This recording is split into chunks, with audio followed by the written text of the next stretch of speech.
So he could clearly win in planning, in the Historic Review Commission, and at the URA board. They were all his appointees. So city council was really our only recourse, but we didn't have a majority. We only had 3 members of council. So we were going to lose across the board. The only place we could possibly win to stop this was in the court of public opinion.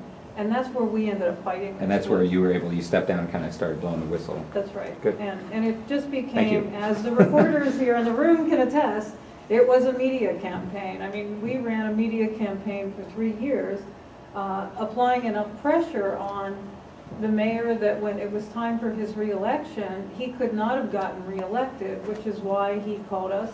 It was, his reelection would have been the primary in May. He called us on Thanksgiving. It was the day before Thanksgiving and before the election cycle, and took the eminent domain off the table. But, you know, it also didn't really come off. But, you know, he said it was off, and he pulled together Plan C for collaboration. Wow, I thought it was Plan C for compromise. It was compromise, but it was collaboration, and the dilemma was, by the time this finished, he had thrown it back on because he had won his reelection, and then he put eminent domain back on the table. Then it came back so on, yeah. it was just this nonstop saga of you can't really do anything. It was a nightmare for anybody who owned property or had a business. You could not, in the free market anymore, you know, buy or sell your property. I'll get to your question. I just want to make sure, everybody familiar with eminent domain, just in case we're, okay, I just want to make sure everybody's up to speed. The public taking of the property. Through force. Right, For and what? usually it's used for public purpose, meaning I will take it and put in a road, or I will take it and put in some public good purpose. But in this case, it was taking it for one private owner and giving it to another private owner that you prefer for their ownership. Which the Supreme Court has now upheld as illegal. Exactly. The one thing that perhaps upsets lefties and Tea Party people in the same measure. So again, we're bringing folks together. So, Corinne, go ahead. You had a question? Well, this is a sticky one, but I just wonder if anyone ever figured out what the Murphy administration's real interest in doing this was. I mean, it's easy to see what the interest of the property developers was. I mean, it was obvious greed. But what did the mayor's administration really have to gain from doing this? I mean, all it did was, enrage everyone. I mean, Well, do you want to answer that, or do you want? Oh, I can quote the mayor directly. gain from doing that. Really? This is going to create a world-class 24-hour city and put Pittsburgh on the map. No. There's So it another was just layer. grandiosity. No, there's another layer to that. So if you peel back that rhetoric and say, well, what was in there? Because when we sat around the Plan C table, we sat with all the folks who were, I would say, behind the curtain. And, it was PNC Bank and Oxford Development who, PNC was not happy with the state of the environment around its campus.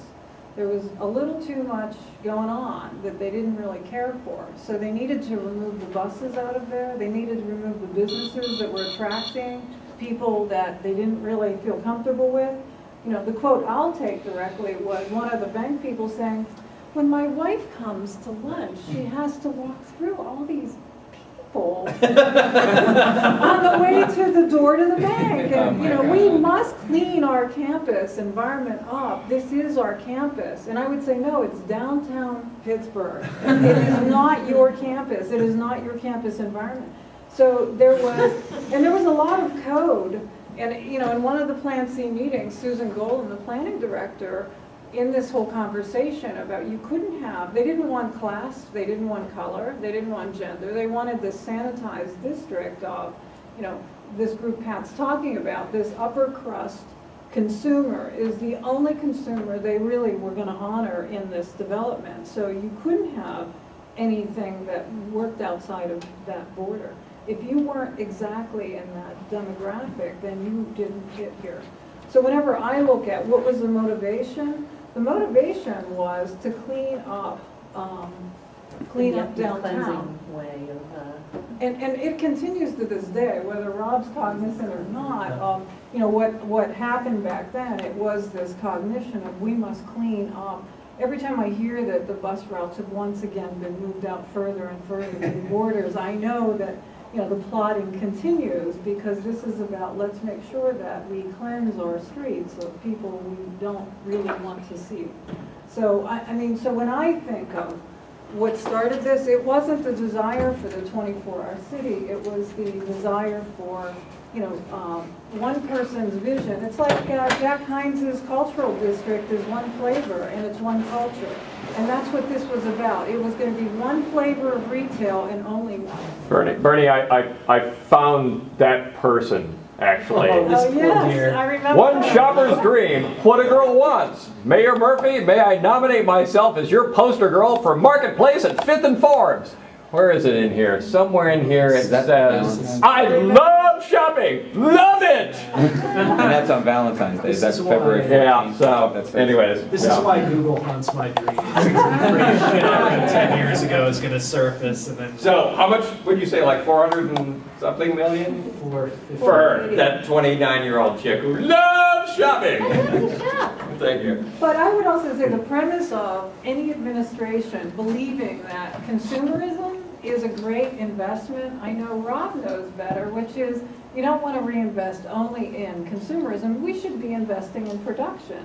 I mean, that whole point about all the manufacturing that's been lost, it's because of these kind of errors where we were investing in retail and not in production, but consumption. We should be investing all redevelopment dollars in the production, not consumption. So steel mills downtown then? Yes, yes, that's what I'm talking about. But little mini mills that are all green. Mini mills there. All we needed was a facade grant. So Rob, I want to jump to you a little bit. Bernie has brought up this question of eminent domain, and there was a lot of talk about taking eminent domain off the table.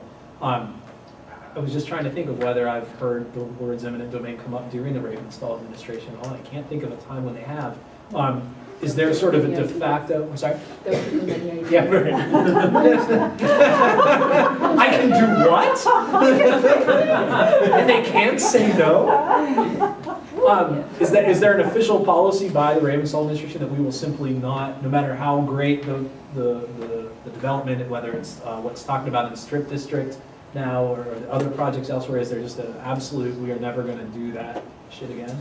Not like not like there's a policy, but I would say the ethos of the administration, the reason I'm in my job, is that you can create transformative change and do that without those tools, right? And you can do that and actually at the benefit of existing people, which ought to be the objective, right? So how do you make investments that actually benefit existing stakeholders? So that's the ethos.